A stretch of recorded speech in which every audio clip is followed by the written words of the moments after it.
الرحمن الرحیم الحمد للہ رب العالمین والصلاة والسلام علی خیر خلقہ محمد وآلہ الطیبین الطاہرین ولا سیما علی ابن عمہ امیر المؤمنین علی بن ابی طالب علیہ الصلاة والسلام وعلى ابنته الصديقة الطاهرة فاطمة اللهم صل على سيدة النساء العالمين وعلى سبطيه الحسن والحسين سيد الشباب محمد وعلى الحسين زين العابدين ومحمد بن علي الباقر وجعفر بن محمد الصادق وموسى بن جعفر الكاظم وعلي بن الرضا ومحمد بن علي التقي وعلي بن محمد النقي والحسن بن علي العسكري والخلف الحجة المهدي المنتظر اللهم عجل فرج وسهل مخرجه ليملأ الأرض قسطا وعدلا كما ملئت ظلما وجورا واللعن الأبدي على أعدائهم أجمعين أما بعد قال الله الحكيم بسم الله الرحمن الرحيم وقضى ربك ألا تعبدوا إلا إياه وبالوالدین احسانا۔ مومنین کرام، جیسے آپ سب خواتین حضرات متوجہ ہیں، ہماری روایت رہی ہے کہ جمعہ سے پہلے یا جمعہ کے بعد جو قریب ترین تاریخ میں اگر کسی امام کی ولادت یا شہادت ہو تو ہم اس امام کا ذکر ضرور کرتے ہیں، یہ سعادت حاصل کرتے ہیں، اور یہ ہمارا فریضہ بھی ہے کہ ائمہ معصومین کی ہدایات کے مطابق ہم ان کے خوشی کے دنوں میں خوشی منائیں اور ان کے غم کے دنوں میں غم۔ قریب ترین تاریخ ہمارے 10ویں امام اور حجت خدا امام علی نبی علیہ السلام کی ولادت و شہادت کی تاریخ ہے۔ اس مناسبت سے چند چیزیں میں آپ کی خدمت میں عرض کروں گا۔ اللہ تعالیٰ نے نبیوں کو بھیجا ہے معجزات دے کے بھیجا ہے۔ وَلَقَدْ أَرْسَلْنَا رُسُلَنَا بِالْبَيِّنَاتِ وَآتَيْنَا مَعَهُمُ الْكِتَابَ وَالْمِيزَانَ، بینات نشانیاں دے کے بھیجا ہے۔ ہر زمانے کے تقاضے کے مطابق اللہ تعالیٰ نے نبی کو مخصوص معجزات دے کے بھیجا ہے۔ سب کو ایک جیسا معجزہ نہیں دیا، کسی کو اللہ کے علم سے مردوں کو زندہ کرنے کی طاقت دے کے بھیجا، اور کسی کو جادو اور سحر کا توڑ،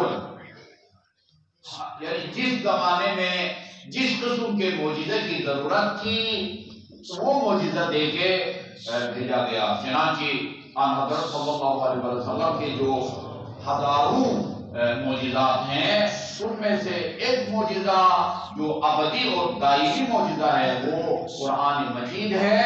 قرآن مجید ہے، قرآن میں چیلنج کیا ہے لوگوں کو، ایسی کتاب بنا کے لے آؤ۔ اچھا جی، 10 سورے پیش کرو، ایک سورہ پیش کرو، ایک آیت پیش کرو، ایک حدیث، ایک جملہ قرآنی جملوں جیسا جملہ پیش کرو، جبکہ الف سے لے کر یہ تک عربی کے حروف وہ تمہارے پاس بھی ہیں، تمہیں بھی یاد ہیں، اور پھر قرآن بھی الف سے لے کر یہ تک یہ حروف سے بنا ہے، لیکن کسی میں ہمت نہیں ہوئی کہ وہ قرآن کا ایک آیت کیا، ایک حدیث، ایک جملہ بھی قرآن جیسا بنا کے دکھا سکے۔ یہ سنت الہی ہے، وہ اپنے نمائندوں کو معجزات دے کے بھیجتا ہے، وہ نبی ہو، رسول ہو یا امام۔ ائمہ معصومین علیہ السلام کے پاس بھی معجزات تھے۔ یہ آپ کو سامنے ملے گی، ابھی تو میرے خیال میں چھوٹی جلدوں میں، شاید 4 جلدوں میں، مدینۃ المعاجز، مرحوم بحرانی کی مدینۃ المعاجز کتاب کے نام کا ترجمہ بنتا ہے معجزوں کا شہر، مدینۃ المعاجز۔ ایک ائمہ معصومین کی معجزات سے کتابیں بھری پڑی ہیں۔ سبحان اللہ۔ معصومین کے معجزات میں سے ایک معجزہ جو خدا ان کو دیتا ہے، خدا ان کو قادر بناتا ہے، وہ غیب کی خبریں دینا ہے. غیب کی خبریں انسان کی دل کی نیت، خیالات سے آگاہی. ایک دفعہ مومن نے مجھ سے پوچھا، مرحوم ہو گئے خدا جنت نصیب فرمائے، کہ ایمان کی کیا نشانی ہے کہ ہم یعنی ہمارے سامنے ہوں تو ہم پہچانیں کہ ہاں یہ امام ہے. میں نے کہا اس کی نشانی یہ ہے کہ امام آپ کے خیالات سے آگاہ ہوتے ہیں. سبحان اللہ. آپ امام کے سامنے جا کے کہیں میں چند ایک سوالات 10 5 6 7 سوالات لے کے آیا ہوں، آپ ان سوالات کے جواب دے دیں. امام وہ ہوتا ہے اس کو کہنا نہیں پڑتا کہ بتاؤ بھائی کون کون سے سوالات ہیں. تم اگر کہو تمہارے ذہن میں موجود سوالات کا ایک ایک سوال کا امام جواب دیتا ہے. امام سے کہتے ہیں کہانی نہیں، یہ نہیں ہے. امام کے کپڑوں پر مکھی نہیں بیٹھتی، نشانی یہ ہے، اس لیے یہ عصمت کے خلاف ہے. اسی بات ہے وہ رسول خدا صلی اللہ علیہ وسلم کے جس مبارک پر لوگ غلطت ڈالتے تھے وہ عصمت کے منافی ہے. اور پھر مکھی بیچاری اس کا کیا قصور ہے؟ ادھر مسجد میں بہت ساری مچھلیاں ہوتی ہیں، آپ کہیں صحرا میں پہاڑ کی چوٹی پر بھی جا کے کھانا لگا دیں وہ فوراً پہنچ جاتی ہے وہاں. وہ آپ کے کپڑوں پر بیٹھ جائے تو وہ آپ کی عدالت پر حرف آئے گا. یہ نہیں ہے. نشانی یہ ہے وہ عمدن کوئی خلاف اشارہ کام، گناہ صغیرہ گناہ کبیرہ، عمدن سہوا نسیانن امام انجام نہیں دیتا، اس کو معصوم الخطا کہتے ہیں. امام کی نشانی یہ ہے کہ وہ آپ کے دل کے خیالات سے آگاہ ہے. درجنوں اس قسم کے واقعات ہیں. خصوصاً میں نے زیادہ جو پڑھا امام ہے جعفر صادق علیہ السلام کی خبریں دیتے تھے. یہ میرے ہاتھ میں ایک کتاب ہے جو میں تاریخ ائمہ کے بارے میں نصاب کے طور پڑھائی جاتی ہے. سیرہ پیشوایان، لکھنے والے کا نام ہے مہدی پیشوائی. اس کے اندر انہوں نے لکھا ہے امیر المومنین سے لے کر امام زمان تک سب سے زیادہ غیب کی خبریں امام علی نقی علیہ السلام نے. سبحان اللہ. یہ نہیں کہنا چاہتے کہ سب سے زیادہ علم ان کے پاس تھا، نہیں، یہ نہیں کہا جا سکتا. امیر المومنین کے بارے میں ہے وہ ابوہما افضلہما، حسن اور حسین سے ان کے بابا افضل ہیں. باقی معموم میں موازنہ یہ میرے اور آپ کا کام نہیں ہے، یہ ہماری ذمہ داری نہیں ہے، نہ ہمارے بس میں ہے. کسی کے بارے میں نہیں کہا جا سکتا کہ اس کا علم علی سے زیادہ ہے.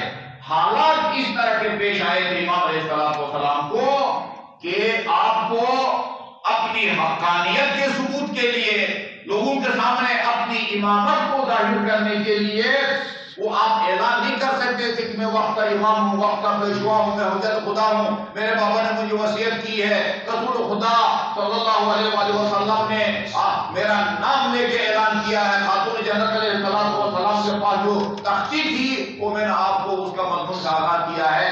اس طرح نہیں کر سکتے تھے. غیب کی خبریں دے کے لوگوں کو بتایا دیکھو بھائی اللہ نے ہمیں ان کمالات سے نوازا ہے.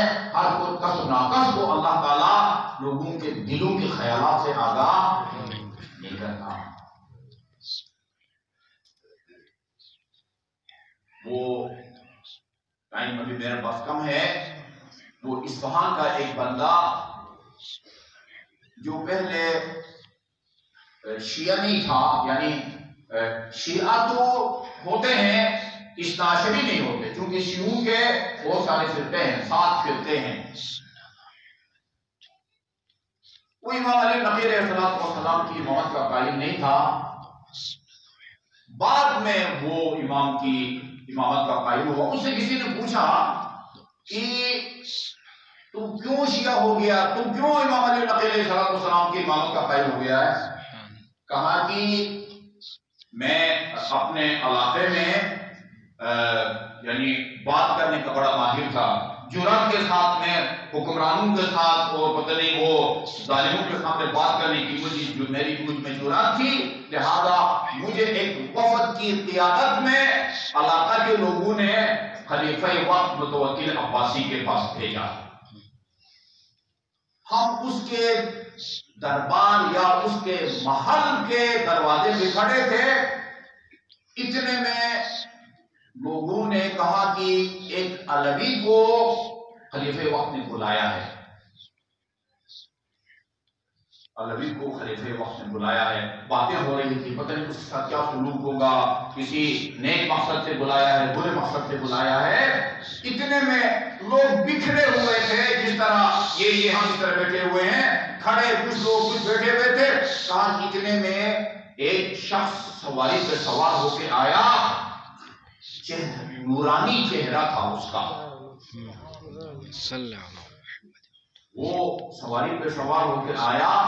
جیسے ہی میری اس پر نظر پڑی، میرے دل میں ایک خیال آیا کہ خدا اس ہستی کو اس ظالم کے شر سے بچائے۔ خدشہ تھا، وہ جس کے بارے میں پتہ چلتا تھا کہ اس کے دل میں حب علی ہے، اس کا مال لوٹا جاتا تھا اور اس کو وہ قید کر دیا جاتا تھا۔ کہا کہ وہ ایک علوی، یہ علوی ہے، اس کا مطلب یہ کہ امیر المومنین کی طرف منسوب ہے، علی کی طرف منسوب ہے، خدا خیر کرے، اللہ تعالیٰ اس کو، اس نورانی چہرے کو ظالم کے شر سے محفوظ رکھے۔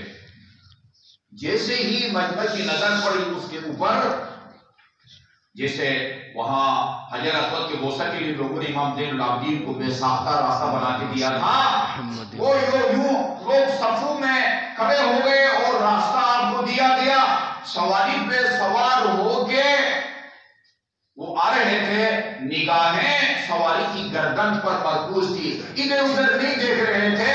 جیسے ہی میرے برابر میں آئے، مقابل میں آئے، میری طرف دیکھا اور کہا کہ تیری دعا قبول ہو گئی ہے۔ اللہ، سبحان اللہ، سبحان اللہ، بسم اللہ۔ اور پھر دعا کی، اللہ تعالیٰ تجھے طول عمر دے، مال کثیر اور اولاد کثیر سے نوازے۔ یہ میرے دل میں دعا تھی، اے دونوں نے مجھ سے آگاہ کیا اور دعائیں کی ہے، خدا تجھے طول عمر دے، اولاد کثیر اور مال کثیر سے نوازے۔ کہا کہ اس دعا کا اثر یہ ہے کہ میں پتہ نہیں اب 70 سال کا ہو گیا ہوں، الحمدللہ صحت مند ہوں، 10 میری اولاد ہے، 10 میری اولاد، مال کثیر کا ذکر کیا۔ میں اس شخص کی اس استجابت دعا اور غیب سے آگاہی کے نتیجے میں میں نے اس کی امامت کا اقرار کیا ہے۔ سبحان اللہ، اللہ، موقع اس کا تھا۔ اس طرح کے اور بھی بہت سارے واقعات ہیں امام علیہ السلام کے۔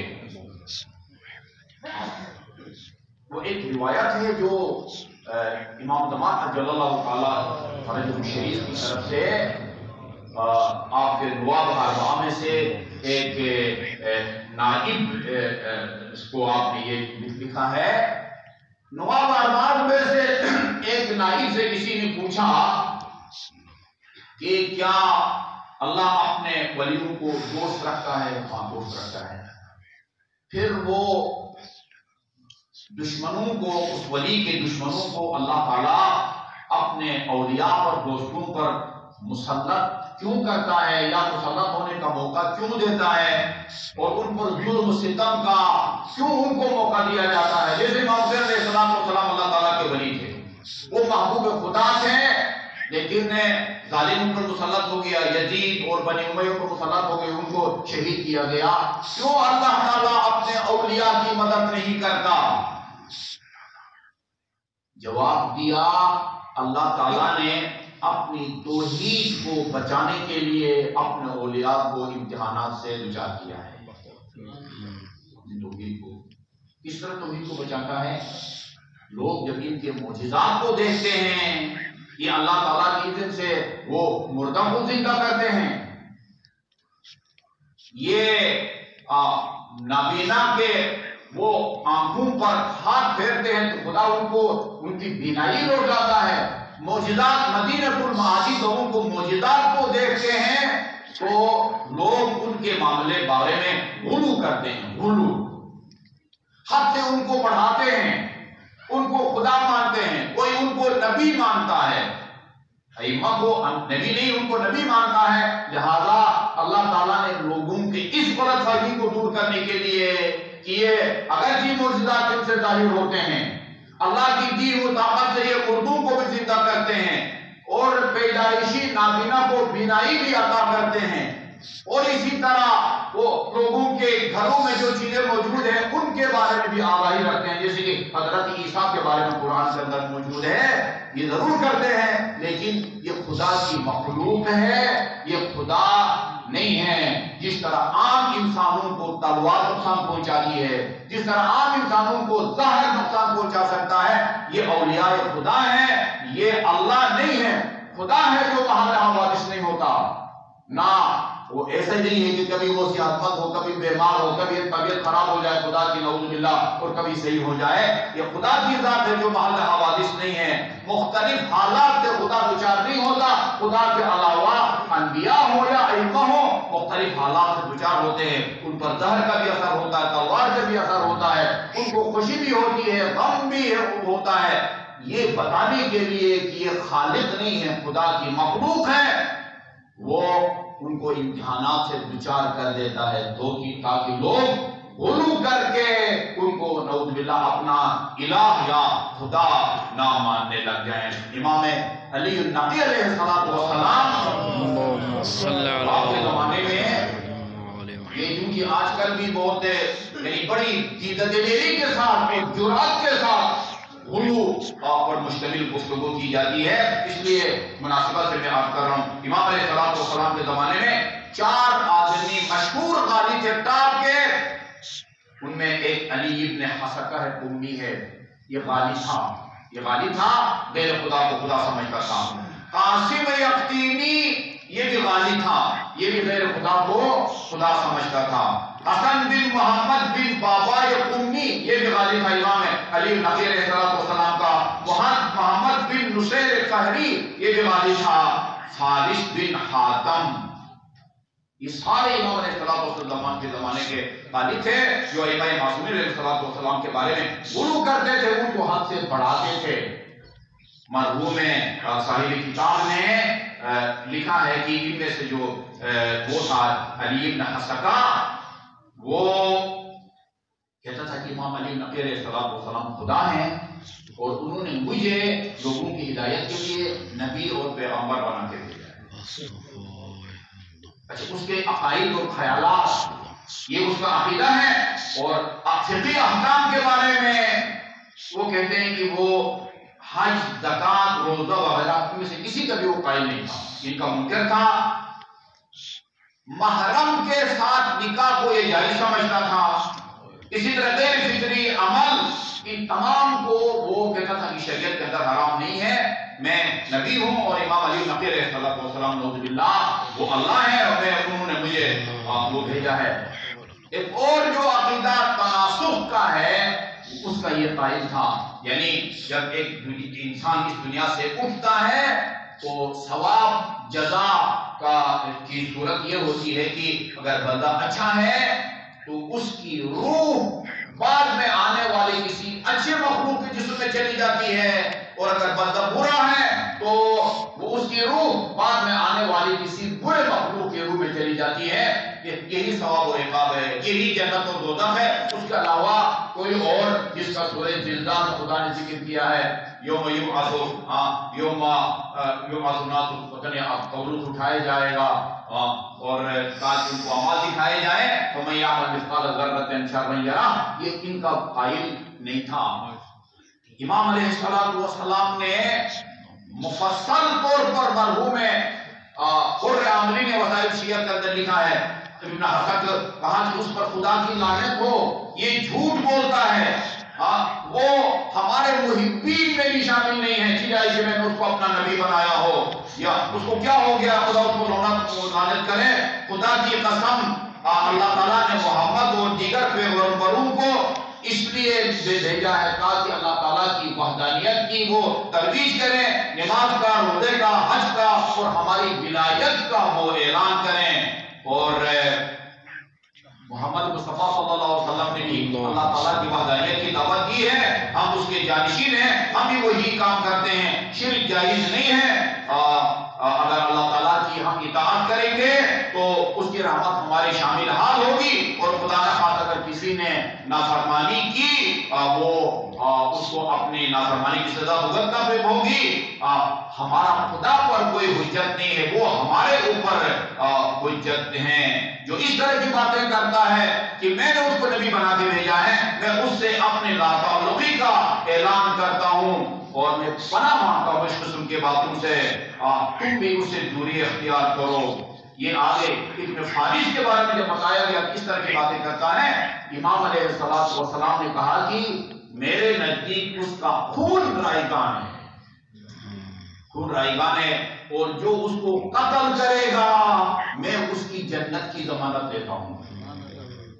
جو ہمیں حق سے بڑھاتا ہے، امام علی نقی علیہ السلام کو خدا اور نعوذ باللہ اپنے آپ کو امام کا نمائندہ یا نبی تسلیم کرتا ہے۔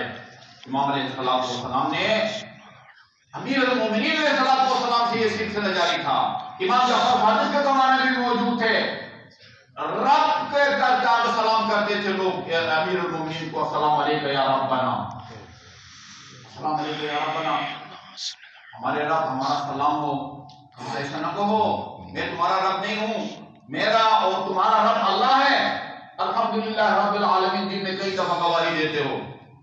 اصرار کیا، کہا کہ اگر باز نہیں آؤ گے میں تمہیں سزائے موت دوں گا۔ نہیں باز آئے، 70 بندے تھے، 70 بندے وسائل کے اندر لکھا ہوا ہے، آپ نے 70 بندوں کو اسی جگہ سزائے موت دی، اس لیے کہ وہ مصر تھے کہ امیر المومنین رب ہیں، اس معنی میں رب، جس معنی میں الحمدللہ رب العالمین۔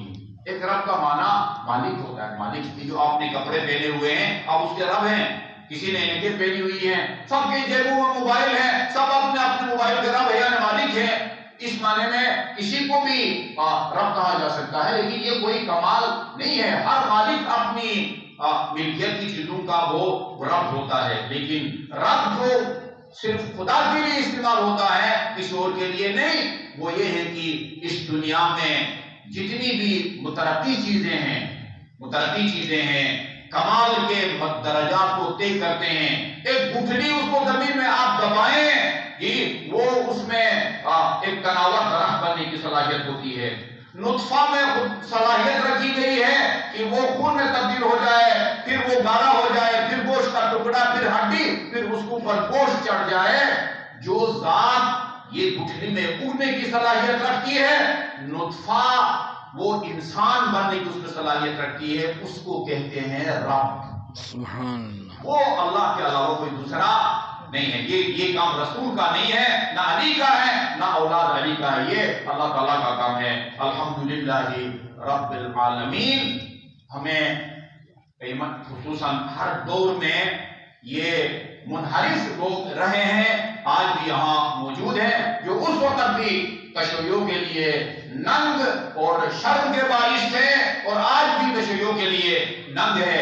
ایک فرقہ ہے اور اس کی باتوں کو پورے مکتب تشیعوں کی طرف جو ہے نا وہ منسوب کیا جاتا ہے۔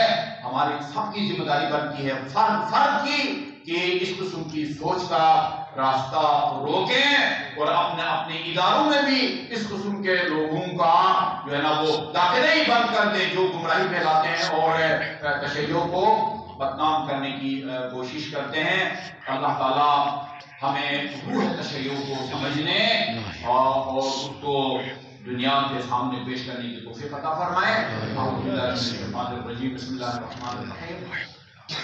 قل هو الله احد الله الصمد لم يلد ولم يولد ولم يكن له كفوا احد۔